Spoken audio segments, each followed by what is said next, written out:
অনেককে রাজত্ব দেখেছো, অনেক রাজনীতিবিদদেরকে দেখেছো, বাংলাদেশ জামায়াত ইসলামীর কর্মীদেরকে দেখো নাই। আমরা এবার দেখাতে চাই এই ধরনের যোগ্য, ধরনের সৎ মানুষগুলি আজকে যদি ইউনিয়ন পরিষদ থেকে শুরু করে পার্লামেন্ট পর্যন্ত এই জাতীয় মানুষগুলি যদি আজকে যায়, তাহলে নিঃসন্দেহে বাংলাদেশ একটা জনকল্যাণমূলক রাষ্ট্র কায়েম হবে ইনশাআল্লাহ। আর এই চেষ্টা আপনাদের, এই কুমড়াবাড়ি ইউনিয়নের আর বসে থাকার আপনাদের সময় নাই।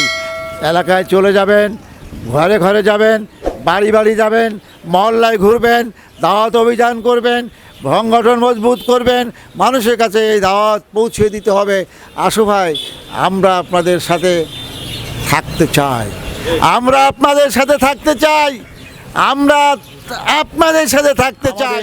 এই মনটা দিয়ে দিতে হবে, সাধারণ মানুষের মনটা কেড়ে নিতে হবে এবং তাদের হৃদয়কে বিগলিত করে ফেলতে হবে। আপনাদের আচার আচরণ কার্যক্রম সব কিছু মিলায়ে আপনারা যেন একটা এলাকার মডেল হতে পারেন। কি হবেন? কি হবেন? মডেল হবেন, আদর্শ মানুষ হবেন। আপনার চেহারা, আপনার সুরাত, আপনার কার্যক্রম দেখে সাধারণ মানুষ বুঝতে পারে এই কি জামাত ইসলামী। আমরা তো চিনতাম না, আমরা তো জানতাম না, আমরা তো অনেক দল দেখেছি, এরা আবার কারা?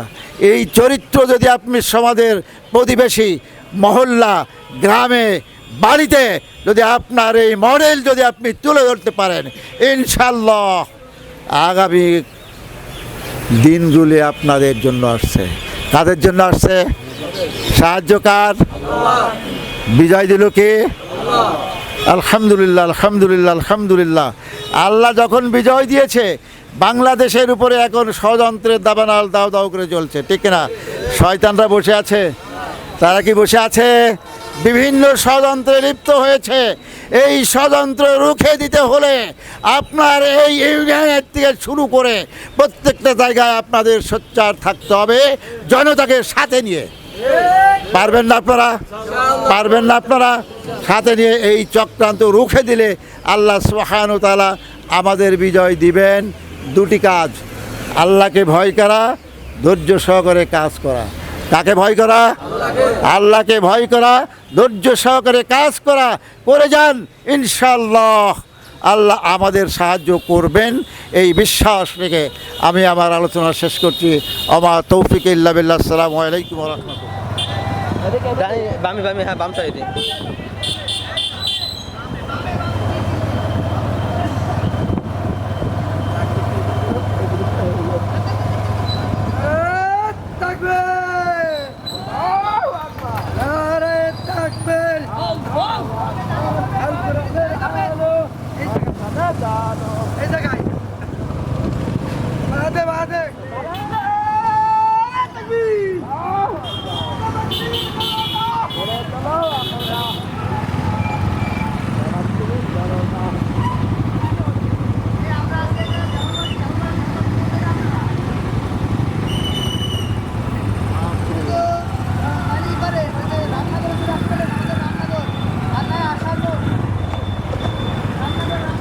এবার যান।